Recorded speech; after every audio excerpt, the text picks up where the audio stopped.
Hey everybody, I hope you're having a good day. I got to play the new season Twin Shells early, so here is a full breakdown of Skopos and everything you need to know.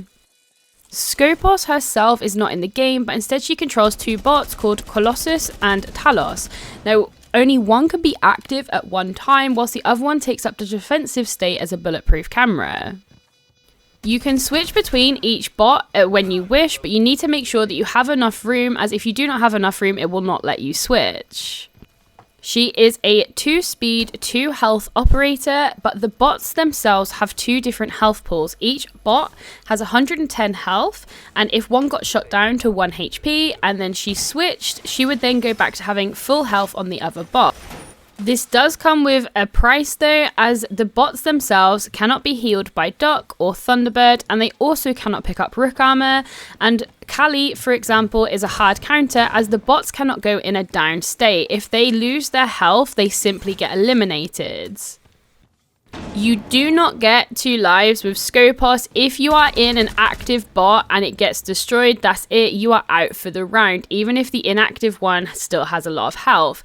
Now, Skopos is completely immune to smoke as well as Fenrir, so you can do some cool plays off of this in the future. Although Skopos cannot set off Fenrir mines unless they've been hacked, the synergy that you'll be able to do by sitting in the radius of a Fenrir mine, so when an attacker pushes in, you can definitely catch them off guard because you will not be effective because ultimately you don't have lungs. Although Skopos cannot be healed by Duck, I do recommend loading into a custom, or even if you're in a game, trying at least once to heal Skopos with Duck, as there are 3 unique voice lines that I've heard from Skopos when Duck tries to heal her. Are you trying to heal a machine? Although Skopos' active self remains standing if the inactive bot is destroyed, you do get an elimination as an attacker for destroying the inactive bot, which means that now, in theory, you can get 6 eliminations in one round if Skopos is on the board. As you can see here, I get 2 eliminations for killing both bots. This also means that you will get reverse friendly fire if you destroy the inactive bot. Brava is a huge counter to Skopos as she can hack the inactive bot. However, when she does hack the inactive bot, she does not get control over said bot. Instead, it sends it into an overheat mode. Once this overheat has been started by Brava, Skopos can either switch to her inactive bot and prevent it from being overheated, or it will glow red and simply explode. With Brava being buffed this season, it is a nice counter to Skopos. Now, Skopos herself is a big counter to both Jackal and Deimos. If you track Skopos' active bot, and then she changes which bot is active, Jackal's ping will then remain on the one which was originally active but is now inactive. So if you get pinged by Jackal and you manage to run back to site, for example, and then switch to the one which is off site, he won't be able to get your inactive bot easily as it is safe on site, and you can then flank on him as you will obviously know where you've been. You can roughly know where he scanned your footprints for how many pings that you're going to get and how recent it is. So you can then flank him with your new active bot which isn't getting pinged, which is a huge counter to Jackal, and I am absolutely here for it. The exact same interaction then happens with Deimos. If Deimos tracks the active bot and that active bot then switches and becomes inactive, Deimos will then go after the inactive bot with his pings.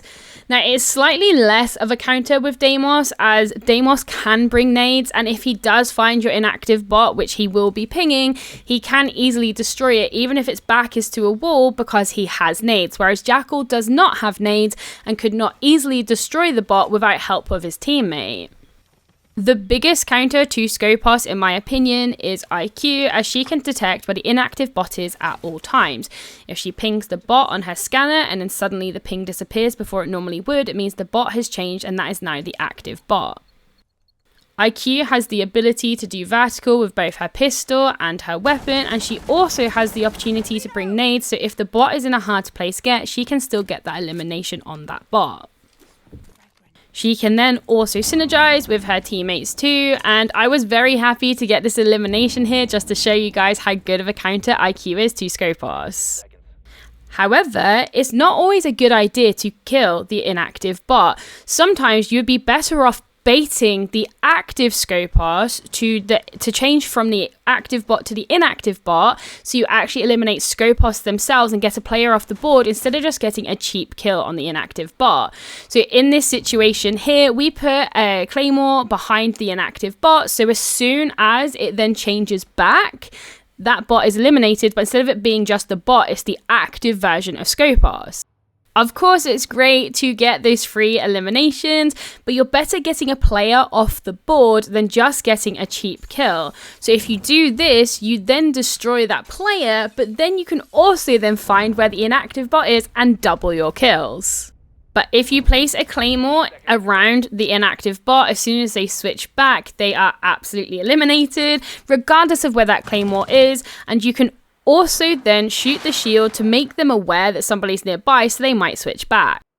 Tuberal and Thatcher/EMPs have the same effect on Skopos as each other. If you EMP the active bot, it then cannot switch to the inactive bot, and if you EMP or Tuberal the inactive bot, the active bot cannot use it as a camera or switch to it.